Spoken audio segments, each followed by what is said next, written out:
This is 91.3 FM, WCAW in Worcester, the radio horror show over here at Rock and Shock, recording an interview with Samantha Mathis, star of movies such as Salem's Lot, Super Mario Brothers, and she's recently just wrapped up season 2 of one of my favorite TV series, The Strain, on FX. Thank you, Samantha, for taking some time out. Thank you for coming on the show with us. Absolutely. How was season 2 of The Strain? I just joined the show in season 2 as a recurring guest star. I wasn't sure if I'd be a season regular or not, so partly being on a show like that where people are constantly getting infected by vampires, you don't know how long you're going to live. So how was season 2? I was really happy to survive, and I'm happy to say I'll be back for season 3. And, you know, entering into Guillermo's imagination and his world has asked a lot of my storyline this season was really separate from the monsters, but we did have that great sort of shootout at the end of episode 9. Where I got to see the creatures, and that's really, really cool. And even then, watching the show for me is a completely different experience than doing it. Because so much is done in post-production. So it's been a lot of fun watching it and seeing the incredible work that the graphic artists and special effects. Had you read the books before you did the show? I had. No. Have you read them now? I started them, and you should do yourself a favor. If you started them, stop reading the first book and listen to the audio. It's read by Ron Perlman. Oh, really? Oh, wow. Maybe I'll do that this season because I'm going to be driving Toronto a bit this season. That's where we shoot the show. So that'll be something really Everything's shot in Toronto. Yeah. It's called tax credits, and the Canadian dollar is weaker than we the have US that in dollar. Massachusetts. We have a tax thing if you get 25%. The dollar is stronger Oh, in Canada. It's like it's a double weighting. Gotcha. But no, I started reading them, and then I quickly realized my character wasn't in them, and we started shooting. So I needed to focus on, what I. One of my two favorite roles of yours is from Salem's Lot. Female vampires, so awesome, and you have this great girl next door, loving with you were like the ex-girlfriend of Rob Lowe, and he comes back to town, and then you become this vampire, and you look fantastic as a vampire. Thank you. You made the cover, I think, Fangoria. I think I did. Yeah. Yes, I was just talking about Fangoria with someone earlier, and I went, I think I was on the cover of that. You were so pretty. Thank you. I had a lot of working on that look for the character when she turned into a vampire, the makeup and hair department, and I really had a great time collaborating and figuring out what she should look like. If you really did like your role on Salem's Lot, I recommend a book called The House of Cain, spelled with K, by Ken Uvo. It's very similar to Salem's Lot, where a guy comes back to his whole town. He ran away due to a problem with his parents. I think they became vampires, and he's come back to stop the House of Cain from spreading any further. Ex-girlfriend and best friend are there to help him, and he's going to save everybody. Very, very cool. Much darker and more adult than Stephen King probably wrote, and that in every way from swearing and nudity and stuff like that. But it's a really great story. And that was a book. That was a book that's now been made into a movie. And I kind of hope it does or it doesn't, but right, yeah. Sometimes things are best left in one's own imagination. True. When someone else reinterprets them, they don't necessarily live up. And American Psycho, you were in. Yeah. How was that? I loved being a part of that movie. I thought that Mary Herron and Guinevere Turner did such a fantastic job of distilling the best parts of that book. Mm-hmm. And I don't mean that in any disrespect to Freddie Salas, but there are sections of that book I really wish I'd never read that are so graphically violent towards women. And that's why it was so hard to be made, because feminist groups hated that book. Yeah, and it needed to be made by a woman, and I thought that these two women really pulled out what its intention was, kept the violence, but only to the extent that the story needed it, not to the level where it became misogynistic. Yeah.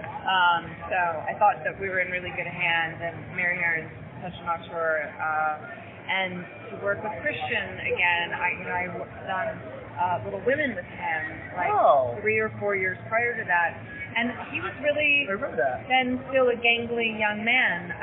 So I saw him on a date with a girl. I wanted to go see Star Trek Generations. She's like, if we go see Little Women with me, I'll make out with you. I was like, okay. Smart move. Yeah. So we made out after Little Women. Nice. So yeah, it was for me. I hope that didn't make you feel uncomfortable. No. Like, I don't really know what to say about that, so I'm just gonna move on. But that's awesome. I'm glad you have a happy memory to Little Women. It's random. Little Women's more of a little girl story, but She was 13, I'm glad it worked out I was for you. 14. Right? Yeah. It was romantic. Yeah, There was a real. If she really wanted to see it. So. Yeah. But Christian was such a boy still in that. He was still such a gangly young man. And I would never have thought that boy would become Batman one day. Nor would have I. And I think we saw the first potential of that in American Psycho when I showed up at set and he was, transformed from cat feet to muscular sort of man. It was really, for lack of a better word, it was a real trip for me. Do you really feel like you were going back in time to the 80s on that set? Because everything in the film is set in the 80s. I mean, it was certainly wild to put on those outfits and the hair, the shoulder pads, the cocaine everywhere, all of that. The rich white yuppiness of it It all. was weird to be doing period piece and era that I'd lived through, and it wasn't so far away, but you could recognize that it was, a distinct era unto itself.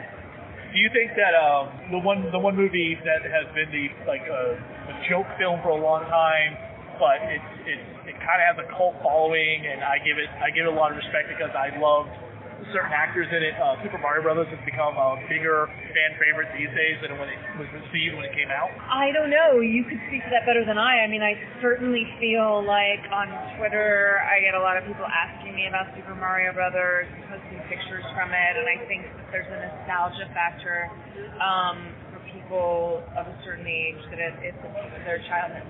I saw it when I was 13. I think it came out right after Jurassic Park.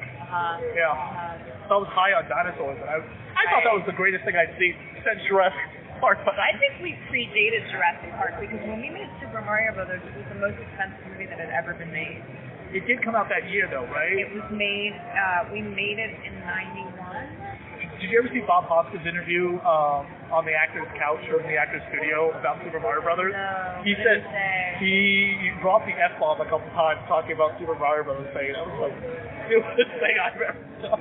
Talking about the directing team got divorced halfway through making it, and he did not know what the only reason he did it I know is that Rocky and Annabelle are divorced now. I don't think they got divorced while making it, but it was a huge movie with really high expectations, and they were in over their heads. I think it's a lot of fun to watch. Is Even if it's not. Even though, yes, it is not everything about Super Mario Brothers you know from the game, I think watching it with somebody who's never seen it before is like, you need to see this. This is fun. Yeah! Maybe if you're involved in some sort of substance, then it would be really fun. You don't think so? But I don't know. I haven't seen it in a really long time. I don't sit home and watch things that I've been in. But that said, great cast. Yeah. Oh, yeah. Yeah. What's a favorite film of yours that you have done that you love the most? I know that's like choosing your child. And yeah, I mean, it's really impossible to say because I love different films that I've been involved in or different projects for different reasons. Could you tell us of a role that you turned down that you went on to become something you were like, damn it, I wish I had done that. Everyone has one of those. I really don't actually, and it's a question that actors get asked all the time. There are roles that I did get that I wished I had. Can you say what? No. Okay. There's heartbreak. There's lots of heartbreaks along the way. What are you doing coming up? So I'm doing a little part in a movie called American Pastoral that Ewan McGregor is directing and starring in. Has he ever directed before? No, it's directorial debut. It's a Philip Roth novel that is being shot right now in Pittsburgh with him and Jennifer Connelly. Okay. And I'm doing a small part of that. And then I go back to the street at the end of November. You keep going back to horror, back and forth. Do you love the horror industry? I'm terrified of horror movies. And you're at a horror con. And here I am. I watch horror movies through my hands like this. I'm constantly and even the strain sometimes is too much for me. Oh my God. The scary and also the grossness. I'm like, oh God, the worms, not the worms. Yeah. But the tongue. Yeah, the whole tongue thing. I mean, the most terrifying thing for me was the rock star, the goth rock star, who becomes a master. He loses his lower anatomy, and I was like, thinking that spell when it happened, because you hear just clunk, clunk, slash, and he's looking down, you're like, It's pretty gross, yeah. So, I'm a wuss when it comes to the genre. It's worked out that way. That seems to be. I've been working in sci-fi and a little bit of horror. But you get something to devote to other fans because of it. You know, worked on 2 Stephen King projects. And, you know, and I think a bunch of other. And you were in Fern Gully too. That's a beloved animated non-Disney movie of the 90s. Yeah, on the early end of the trend of animated movies sort of being repopularized and with big movie actors doing them. I mean, Robin Williams is the lead voice. Oh, that's right. Yes. Yeah. Now, do you have kids of your own? Oh, did your nieces or nephews? Yeah. Have they seen your films? I don't think so. I don't think anything's really age appropriate yet. Except for Fern Gully. Except for Fern Gully. I don't know. Is Super Mario Brothers age appropriate? I guess so for my 9-year-old nephew. I'll have to ask my brother. I don't know that they've seen anything like that. They know what I do, but I don't think they do.